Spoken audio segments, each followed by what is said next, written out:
Kumusta? Good morning sa Pilipinas. Magandang hapon dito sa British Columbia. May i-share ulit ako sa inyo na bagong kaalaman, DIY. So, bali may chinek ako dati na dryer. Hindi siya umaandar siya pero hindi siya umiinit. Ayun, natuklasan ko sira yung heating element niya kasi putol. Ngayon nung sinalpakan ko siya ng bagong heating element, may panibagong problema. So nag-order ako ng drive motor, tawag nila doon. Kasi yung drive motor meron siyang sira. Kaya hindi siya nakakapag-supply ng power sa heating element, kaya hindi umiinit yung heating element. So share ko sa inyo guys. Eto, tignan nyo yung aking in-order. So bali ito yun yung drive belt, in-order ko sa online. Ito papakita ko sa inyo yung drive motor cap, ibig kong sabihin. Papakita ko yung sira.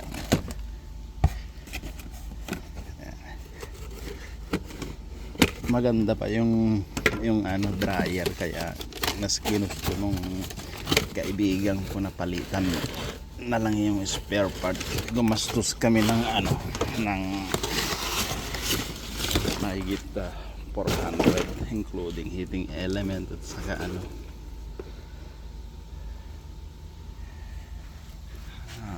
bale ito yung yung drive belt.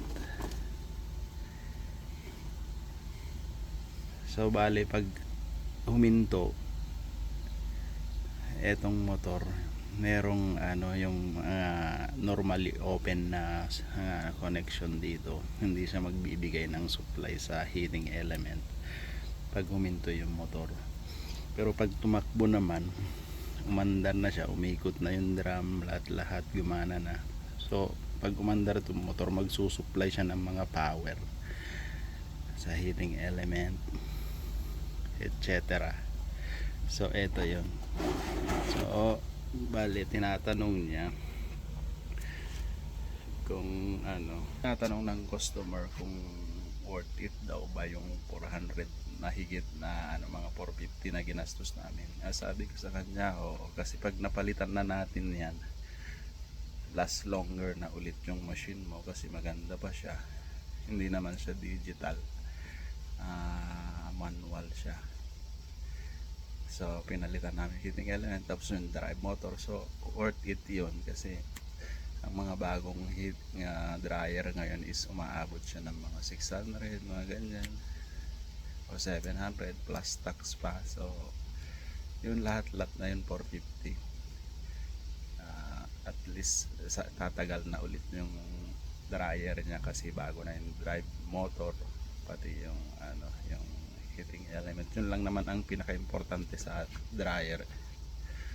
Yeah, okay. Kung bago ka lang sa aking channel, pag-click yung subscribe button dyan, like, share my video, or mag-comment ka kung taga saan ka para malaman ko kung saan nakarating yung video ko.